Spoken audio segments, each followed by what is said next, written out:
నాకు అప్పీల్ చేశారు. As a జడ్జిగా నేను నిర్ణయం మాత్రం చెప్పగలను, అమలు జరిపేది నేను కాదు. ఆర్డీఓ ఇందులోనే అమలు జరపడానికి లేకపోతే ఎవరిపైన మార్చడానికి ఆర్డీఓకి అధికారం ఉండదు. నాకెవరో జడ్జిగా నాకు ఒక 6 అప్పీల్ వేశాను.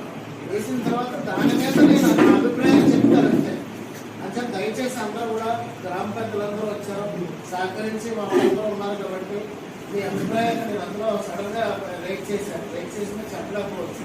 మాకు చెప్పినట్టయితే మీ దగ్గర మేము స్టేట్మెంట్ తీసుకొని దాన్ని బట్టి మేము మా దగ్గర ఉన్నటువంటి రికార్డుల ఆధారంగా మేము మీకు న్యాయం చేస్తాం.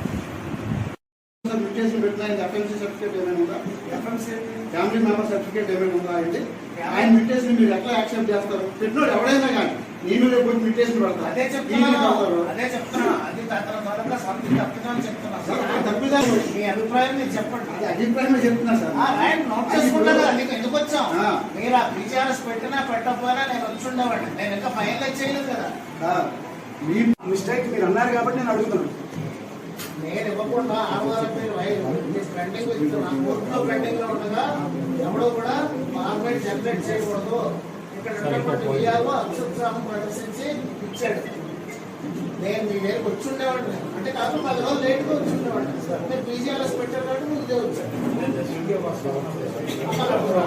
అవ్వలేదు కదా.